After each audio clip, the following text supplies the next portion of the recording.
পড়ো তোমার প্রভুর নামে, যিনি তোমায় সৃষ্টি করেছেন। আল কোরআন পড়তে হবে, পড়লেই শিখবেন এবং জানবেন। সে কথা বলেই এখন আপনাদের মাঝে বক্তব্য রাখছেন মোহাম্মদ ফজলুল হক গোলাপ, রাজবাড়ী সরকারি গার্লস স্কুল। আমি তাকে বিশেষভাবে অনুরোধ করছি কিছু বলার জন্য এবং 5 স্টার কেয়ারিং সেন্টারের সকল ছাত্রছাত্রীদের জন্য কিছু দিক নির্দেশনামূলক কথা বলার জন্য। প্লিজ। আসসালামু আলাইকুম ওয়া রাহমাতুল্লাহ।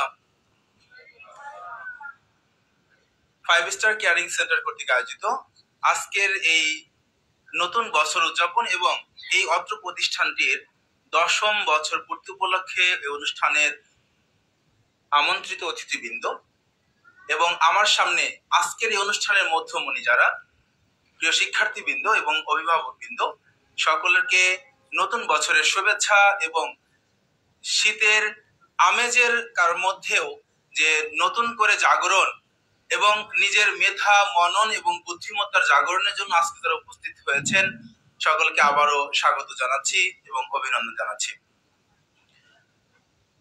আসলে 5 স্টার কেয়ারিং সেন্টার কোচিং এর সাথে আমার সম্পর্কটাও একটু গভীর। এর কারণ হচ্ছে আপনারা ইতিমধ্যে জেনেছেন যে 5 স্টারের যে 5 জন ব্যক্তি এবং এদের মধ্যে অলরেডি 2 জন আমার ঢাকা বিশ্ববিদ্যালয়ের ছোট ভাই এবং বর্তমানে যিনি পরিচালক হিসেবে দায়িত্ব পালন করছেন রাইসুল ইসলাম, খুব কাছের মামা বলে সম্বোধন করি। তো আসলে আমি শুরুতে আমার পরিচয় একটু দিয়ে নিচ্ছি।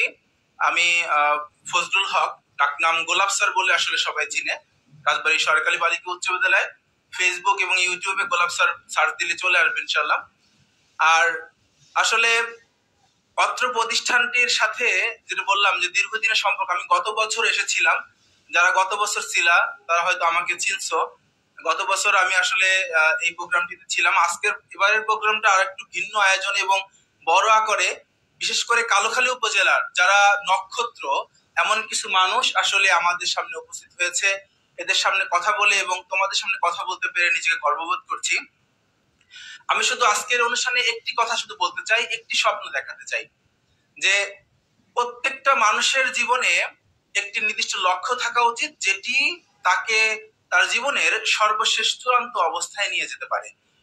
আমি মনে করি যে একজন শিক্ষার্থী যতই পড়াশোনা করুক, তার স্কুল লেভেল, কলেজ লেভেল পার করে যদি কেউ বিশ্ববিদ্যালয় জীবনে না যেতে পারে, তার জীবন আমার কাছে মনে হয় অপূর্ণ থেকে যাবে। আমি এখনো চাকরি করছি, কিন্তু আমি আমার বিশ্ববিদ্যালয় জীবনটাকে অনেক বেশি মিস করি। প্রিয় শিক্ষার্থীরা যারা এখানে উপস্থিত হয়েছে, আমি শুধু একটি স্বপ্ন দেখাতে চাই, যে স্বপ্ন হচ্ছে এতটুকু পড়াশোনা অন্তত করো যেই পড়াশোনা তোমাকে বিশ্ববিদ্যালয় পর্যন্ত নিয়ে যেতে পারে। সেটা বাংলাদেশের যে কোনো পাবলিক বিশ্ববিদ্যালয় হতে পারে। তুমি বুয়েটে যেতে চাও, মেডিকেলে যেতে চাও, কিংবা ঢাকা বিশ্ববিদ্যালয়ে যেতে চাও, কোনো সমস্যা নেই। কিন্তু তোমার স্বপ্ন যদি আসলে সেরকম না থাকে, তাহলে কিন্তু তুমি লক্ষ্যে পৌঁছাতে পারবে না। আমি যখন ক্লাস 9-এ পড়ি, তখন কথা বলি, ক্লাস 9-এ পড়া অবস্থায় আমি স্বপ্ন দেখেছিলাম এক বড় ভাইয়ের বক্তব্যের মাধ্যমে, যে তিনি তখন ঢাকা বিশ্ববিদ্যালয়ে পড়তেন। ক্লাস 9-এ আমি তখন ওইখানে বসে প্ল্যান করেছিলাম যে আমিও একদিন ঢাকা বিশ্ববিদ্যালয়ে পড়ব। এবং আমি কিন্তু সেই স্বপ্নকে কাছে রেখে চেষ্টার মাধ্যমে এবং কালুখালী উপজেলায় আমার মনে হয় আমি প্রথম গোল্ডেন এ প্লাস পেয়েছি 2010 সালে। তখন প্রথম গোল্ডেন এ প্লাস পেয়ে তারপর রাজবাড়ী কলেজ এবং তারপর ঢাকা বিশ্ববিদ্যালয়ে চান্স পেয়েছি। সুতরাং এই স্বপ্নটা তোমাকে আজকে থেকে দেখতে হবে। আর এই স্বপ্ন দেখার অন্যতম পাথেয় হিসেবে কাজ করছে রাসূল ইসলামের প্রতিষ্ঠিত 5 স্টার কেয়ারিং সেন্টার। আমি মনে করি এই প্রতিষ্ঠানটি তোমাদের স্বপ্ন দেখানোর জন্য আমাদেরকে আজকে আমন্ত্রণ জানিয়েছে। যেহেতু কালুখালী সন্তান, তোমাদের সামনে উপস্থিত হতে পেরে আসলে ভালো লাগছে। যে তোমরাও এখানে যারা উপস্থিত হয়েছে, ইতিমধ্যে বিভিন্ন গেস্ট ছিল, বিভিন্ন সরকারি কলেজের শিক্ষক এবং শিক্ষার আলোকবর্তিকা হিসেবে যারা তোমার সামনে পেয়েছো, তাদের দেখা দেখি তোমরাও তোমাদের অবস্থানটাকে শ্রেষ্ঠ অবস্থানে নিয়ে যাও এবং 5 স্টার কেয়ারিং সেন্টারের সাথে এই আস্থার মাধ্যমে এগিয়ে যাক। কালুখালীর সুসন্তানগুলো বিশ্বব্যাপী সুনাম কুড়িয়ে আনুক, এ প্রত্যাশা করেই আমার সংক্ষিপ্ত বক্তব্য শেষ করছি। সকলকে ধন্যবাদ জানাচ্ছি। আসসালামু আলাইকুম।